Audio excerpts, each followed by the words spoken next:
balls. And most probably they used to do it initially for jewelry purposes.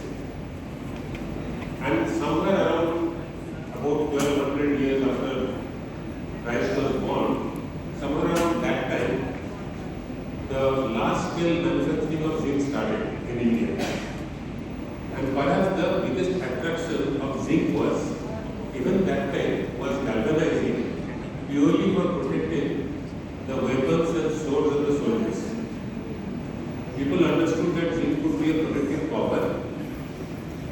So as far as process of making zinc, which is basically burning it and distillation, remains same even today, but of course the scale has changed. Technologies for extraction of other associated minerals have changed. Also, the application of zinc in a most cost-effective manner for downstream industries has also undergone change. In that process, long after, of course, it was discovered in Java, fortunately in the same place of Java, a small company, Metal One, started somewhere in 1945 or 1947 to start producing zinc.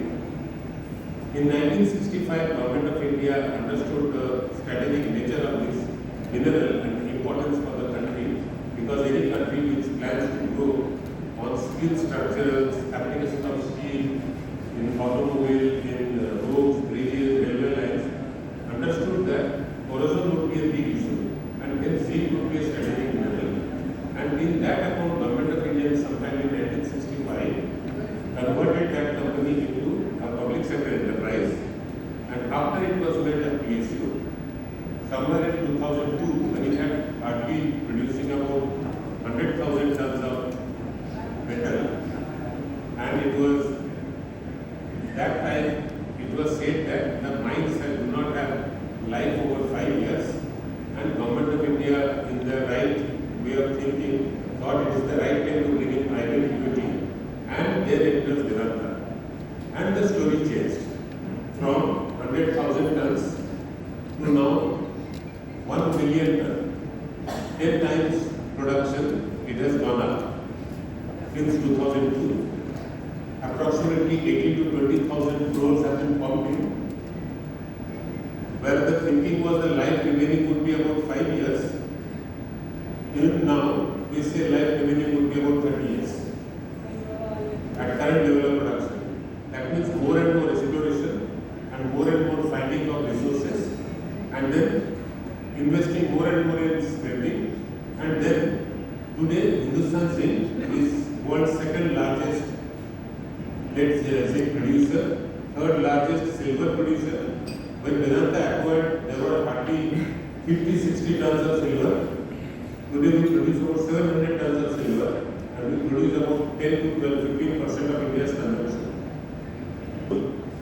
Unless the right professionals through private equity would not have entered the business. And one of the bigger aspects of sustainability is also reducing CO2 emission. And as you know, entire steel industry in India is 90% in the blast furnace route, and that makes the CO2 emission so much more prevalent as far as the waste steel making happens in India. Many of the developed countries have opted for electric arc furnace based steel making. Not that electric arc furnaces don't emit CO2, they do emit, provided if the power is coming from thermal power again. But to reduce the CO2 emission, one of the ways is surely to reduce corrosion of steel itself. Because it is corrosion that demands frequent replacement of steel structures, and which again about 50 to 20% of additional production which can be avoided.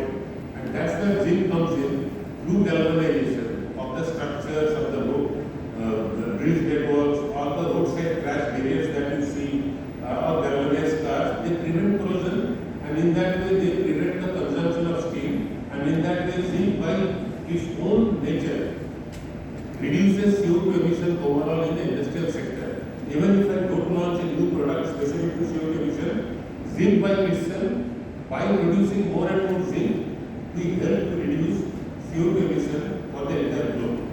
And to that account, our growth